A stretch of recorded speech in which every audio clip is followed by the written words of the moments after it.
국민의 안전과 생명을 무한 책임지는 진짜 대한민국을 만들어가겠습니다. 오늘은 오송 지하차도 참사 2주기입니다.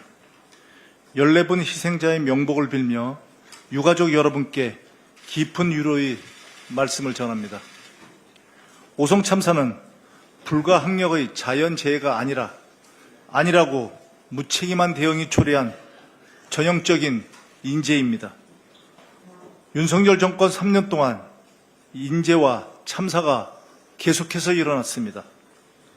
그러나 사과는커녕 그 누구도 책임지지 않았습니다. 진상규명과 재발방지 대책 또한 전무했습니다. 이재명 정부는 다를 것입니다.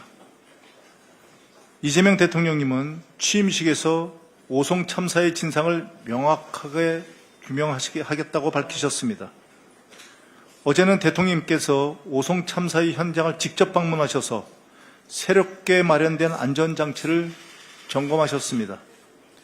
민주당은 오송 참사의 진상규명과 재발방지 대책 마련을 위한 국정조사 등 필요한 대책을 적극적으로 추진하겠습니다. 폭염과 물가 폭등에 맞서 비상대책을 신속하게 추진하겠습니다. 극심한 폭염으로 농수축산물 가격이 폭등하는 히트플레이션이 현실화되고 있습니다. 시장에선 수박 한 통이 3만 원에 육박하고 있고 배추 한 포기도 4천 원을 넘었다고 합니다. 무더위로 폐사한 가축이 벌써 50만 마리에 달합니다. 민주당은 민생 비상 상황에 맞게 신속하게 대응하겠습니다. 민주당은 오늘 아침 폭염대책 당정 간담회를 열고 산재 예방, 농업대책, 전력수급 등 민생안정종합대책을 논의한 바 있습니다. 내일은 당 물가대책 TF에서 한국농수산식품유통공사를 방문하여 물가 상황과 대책을 점검할 예정입니다. 또한 원내지도부와 당 산업재해 TF, 을지로위원회는 쿠팡 물류센터를 현장 방문합니다. 현장 노동자들에 대한 폭염 대책이 잘 준수되고 있는지 직접 확인할 계획입니다. 민주당은 발빠르게 움직이겠습니다. 국민의 삶을 책임지는 진짜 정치의 모습을 보여드리기 위해 혼신의 노력을 다하겠습니다.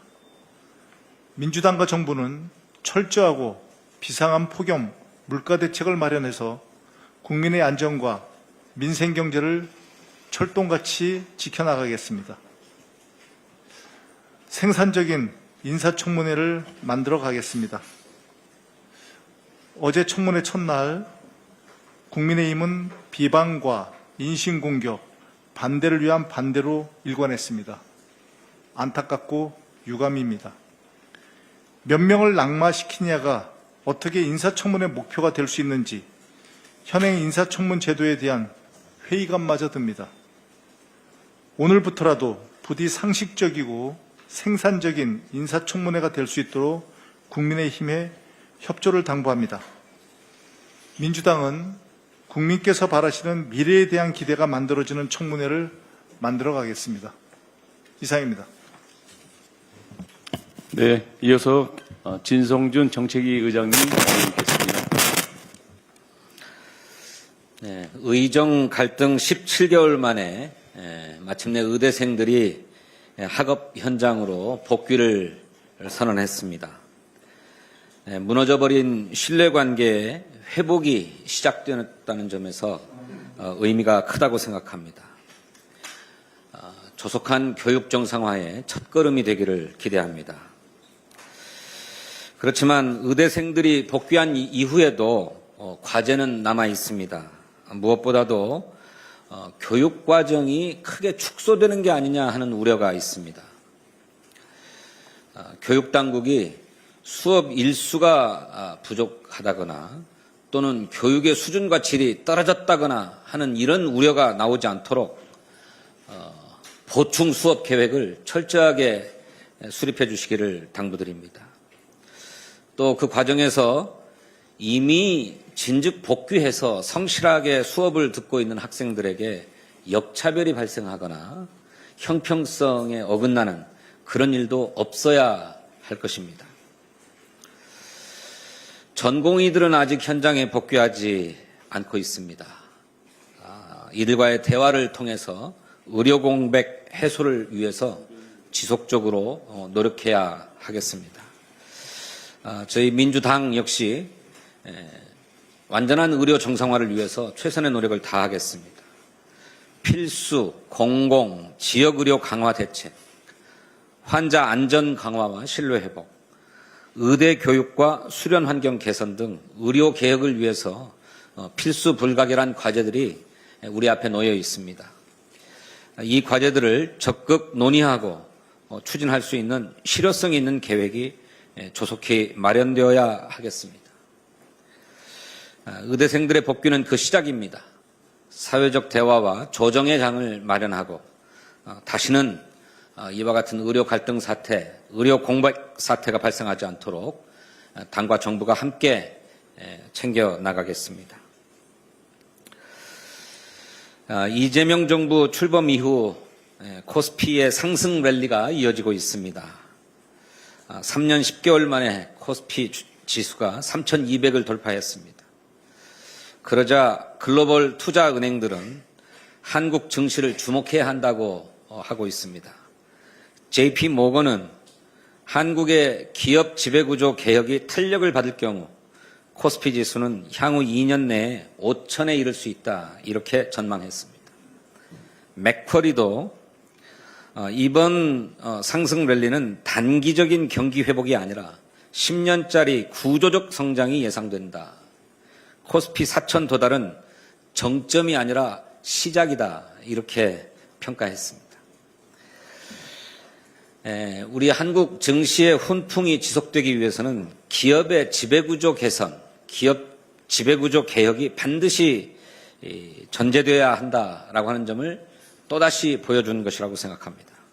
민주당은 코리아 프리미엄 시대를 위한 상법의 보완 입법에 더욱 박차를 가하겠습니다.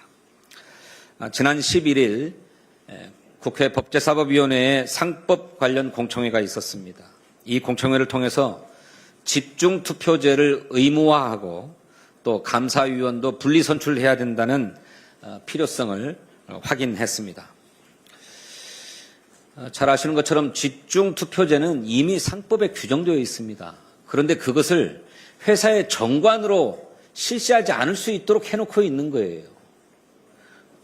그 단서를 떼내자는 것입니다. 그래서 이 사회에 대한 대주주의 독점을 차단하자라고 하는 것입니다.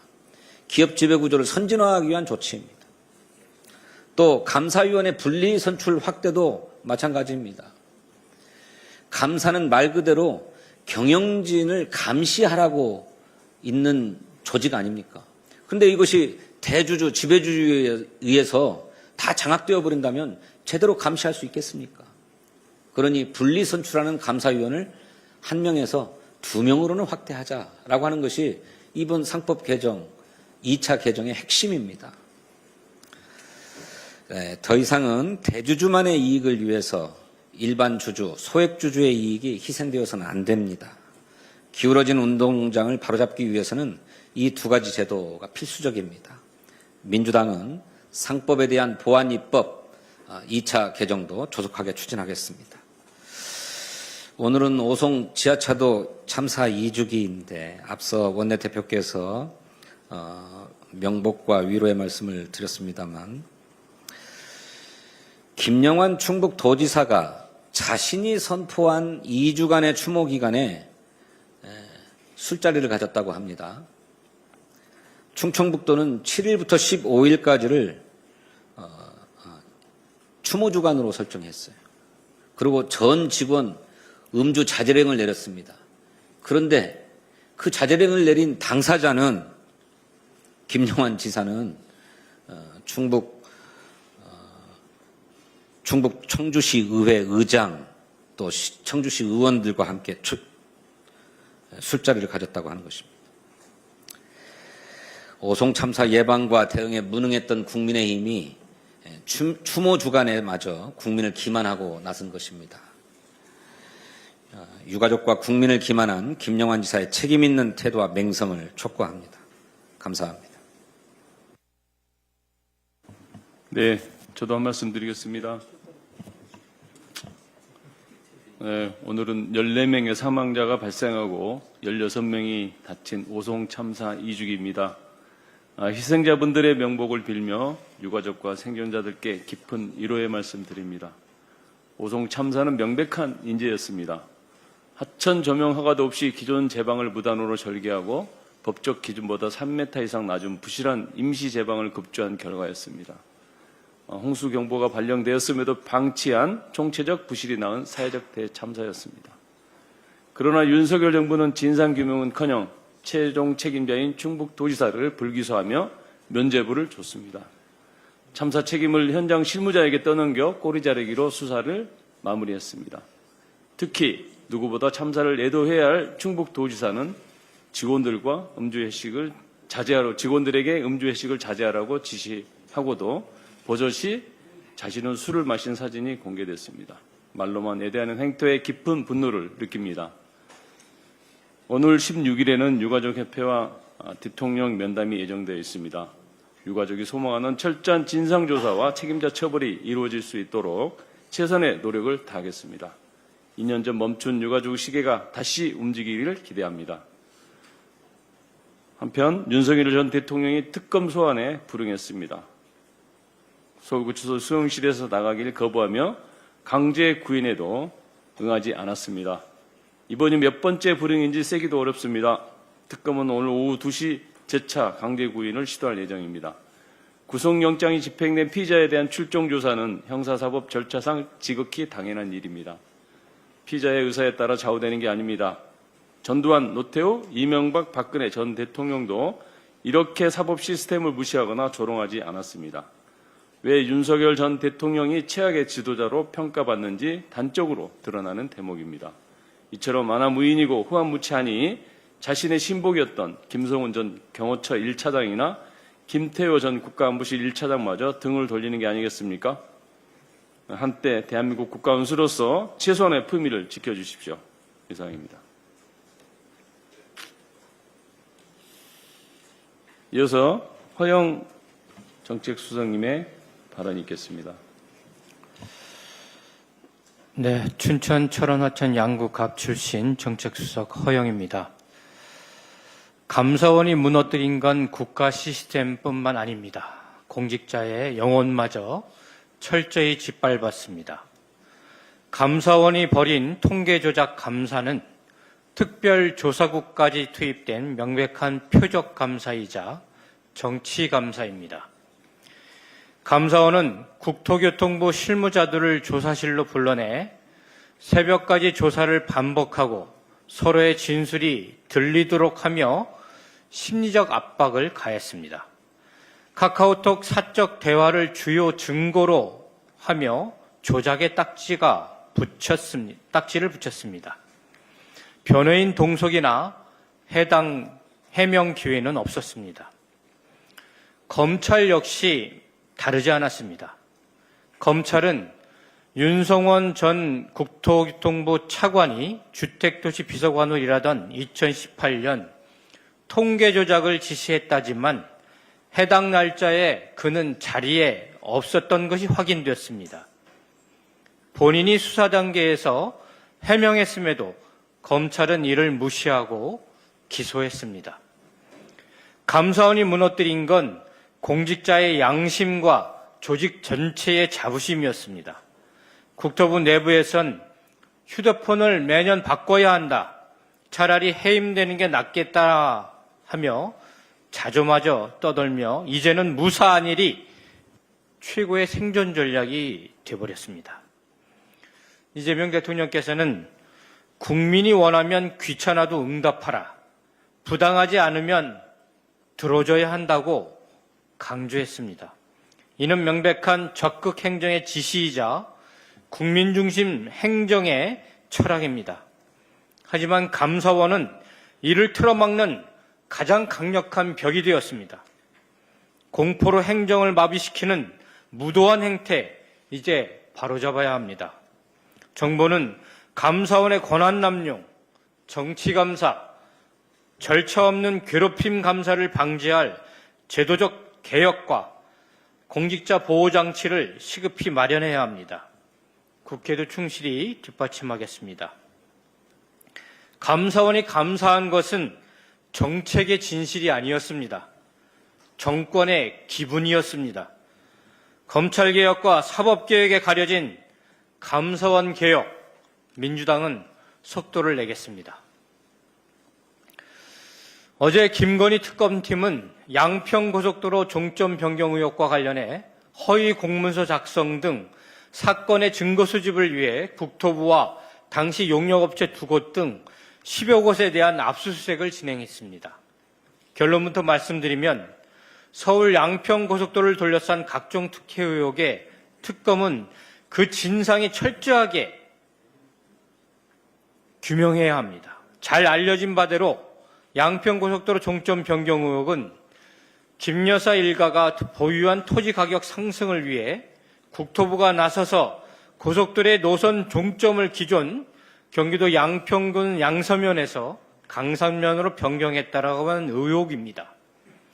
21년 기재부의 예비 타당성 조사, 22년 타당성 조사와 전략 환경 영향 평가 때까지 약 2년 이상 고속도로의 종점은 양서면으로 계획되었다가 윤석열 정부 출범 직후 돌연 종점이 강상면으로 변경되었고 이 인근에는 김건희 씨와 모친 최은순 씨를 비롯해 그 일가가 29필지 1만여 평 약 축구장 5개 규모의 땅을 소유하고 있었습니다. 의문점은 한두 가지가 아닙니다. 김건희 특혜 의혹이 일자 당시 원희룡 국토부 장관은 1.8조 원에 달하는 국책사업을 느닷없이 백지화했고 고속도로 종점부 변경과 관련해서 사업 용역을 맡은 업체는 사업 계약 체결한 지 단 5일 만에 종점부 변경 검토를 명시한 착수보고서안을 작성하였습니다. 이해하기 어려운 일들의 연속이었습니다. 만약 개발 과정에서 특혜를 주기 위해 국가기관을 총동원해 1조 8천억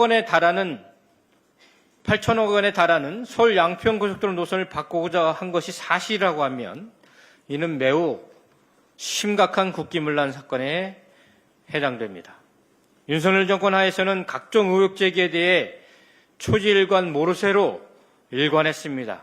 앞으로 철저한 수사를 통해 진상규명을 이뤄내고 관련자에 대한 처벌이 반드시 이루어져야 할 것입니다. 감사합니다.